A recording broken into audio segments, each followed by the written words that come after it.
Welcome to another edition of the Not So Quiet Period. My name's Lauren Boyer, and we're here with Dr. Staurowsky, and we are going to be discussing whether we should pay college athletes or not. So, Dr. Staurowsky is now a Drexel professor. She has many published articles and has a book, and she was a member on ESPN in a question and answer. So Dr. Staurowsky, can we just get started with you telling us a little bit about yourself, anything that you'd like to include, and let everyone know who you are? Okay, all right. Hi, everybody out there. My name is Ellen Staurowsky. I'm in the Department of Sport Management and Media here at Drexel University, and I've been a professor for over 20 years, although in a previous life, when I started out my career, I was a teacher coach at the college level. I coached field hockey and lacrosse and also taught theory courses. From there, I moved on to become a director of athletics. And then while I was earning my doctorate and working as a director of athletics, I had the opportunity to become a professor full-time. So that's what brings me to talking about these issues and researching them.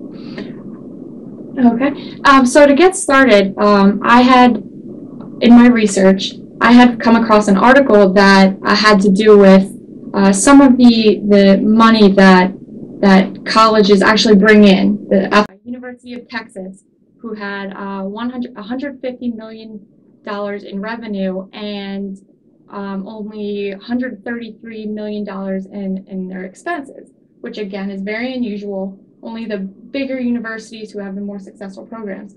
Ohio State University was the same. University of Michigan was the same.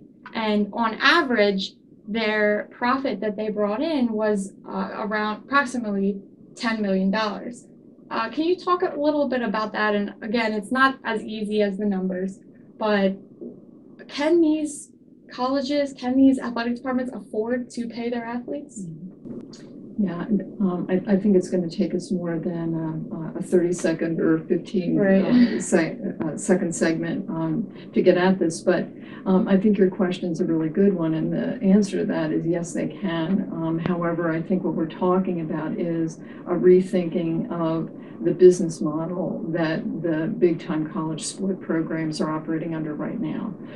If we look at the question of why is it that so few programs actually turn a profit, one of the reasons why they're not turning a profit is the fact that they're redistributing the resources that they do have available out into higher coaches' salaries and into huge building projects that if that money were redirected to the athletes who are actually performing on the field, we would have a different business model in operation, and one where that would be more consistent, I think, with the contributions of the revenue producers. Okay. So I think it is possible to do it, but it really, we have to get outside of the box in terms of the way that we've been thinking about these things for a long time. Okay. Yeah. And to kind of go along with that, it seems like the NCAA, I'm sure they look at these numbers and they see that, but at the same time, they're trying to keep that status of these athletes being amateurs. Mm-hmm. And I think that's probably one of their biggest hurdles is how do we do this without, removing that great quality in them being amateurs. Mm-hmm. So talk about that a little bit. Is that, kind of the idea there?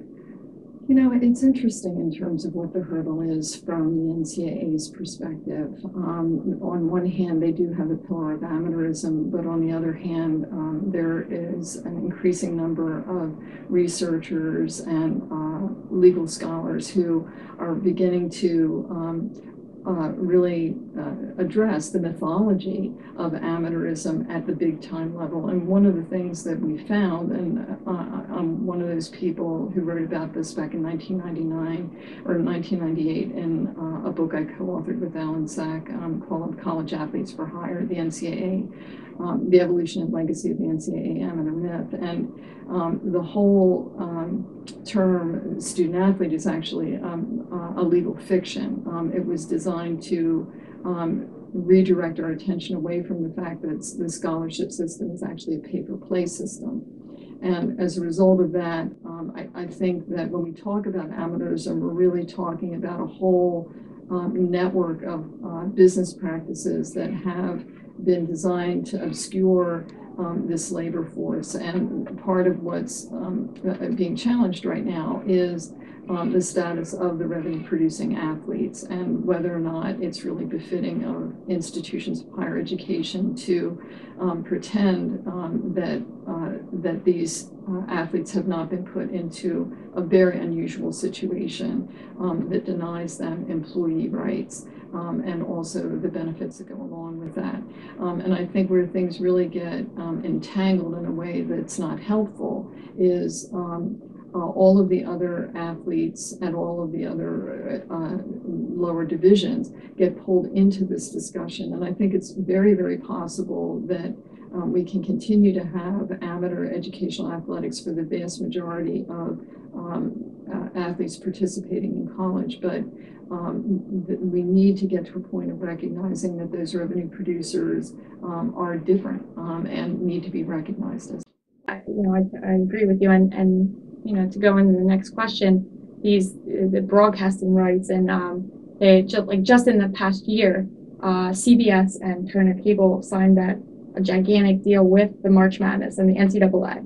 I believe it was around $10 million that they signed this contract, and it's over 14 years or so, 14, 15 years.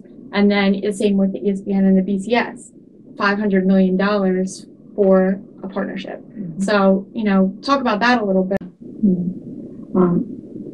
You're absolutely right about the influence of television money on the entire enterprise. Back in the fall, an athletic director from Boston College was quoted in USA Today as saying that he believed that the shifts in the major conferences were happening because of ESPN, and he had to step back from that position. But the plain fact of the matter is that he was just being truthful, that a lot of what's going on right now is as a result of the pressure of the pursuit of television dollars. And when we look at what that means in financial terms, when we look at conference television deals and when we look at the NCAA television deals, we're talking about an enterprise that's generating about $1.8 billion in total. That means just last year with the renegotiated television deals, and some of those are now up for renegotiation again because of the shifts that are going on. But that meant that it was about $754 million new dollars being pumped into the system. So that's the reason why I feel like it is possible that now is the time when we can be re-envisioning the way kind of a college sport business model that would acknowledge the distinction between a college sport entertainment structure versus a college sport educational structure. And so I think that has to happen. In terms of that television money, the other tension though that goes on around this is the distinction between what goes into the NCAA coffers, primarily through the CBS television deal, and then how the football powers keep the money that's generated by the football bowl championship series, by the BCS series. And I think that a lot of people don't understand that they don't understand that there's a huge amount of football money out there that is not shared, and they're not sharers. And that's the reason why there's the haves and the have-nots. I think that as the financial stakes continue to increase, and there's no indication that they're going to go down, it behooves all of us to be thinking about how we can be making the system work in a way that isn't as hypocritical and hopefully serves everybody in the end a little bit better. And I think agree or disagree, BCS is kind of on that entertainment level. Mm-hmm. Whether they're there yet, or that's clearly with the money that comes in, and they're not as associated with the NCAA. Mm-hmm. You see that entertainment level more. Yeah. And so I agree with you. Is there a way to kind of differentiate between the BCS, the NCAA, in that educational and entertainment. So that's a very good point. So to close out here, just wanted to know your opinion. How would you do it? How would you find a way to compensate, to give these athletes stipends? I think the NCAA needs to have a soul cleansing on this. I think that they need to fess up to the mythologies that they've been promoting for a long time. And that's a very, very difficult hurdle to get up and over, especially because of the rhetoric around doing the right thing. But I think in some respects, if they don't do that, they may end up being the next Enron. So, in some ways, it would be better if they figured out how to make this case in a way that would allow them to proceed and to do it in a fashion that was just and right and fitting for higher education. I think there are a couple of things that could be done. I think we do need to have the super conference structure. I think the college sport and business model needs to be rethought in terms of that upper tier revenue producing entity. A lot of the practices that have grown up around this dysfunctional system need to be revisited. Even some of the coaches in the SEC, football coaches, agreed that revenue producing athletes were not receiving what they should be receiving in terms of compensation. So even the coaches in their heart of hearts know that they're benefiting at the expense of their own athletes. So there is opening in the culture for a discussion about this to get this right.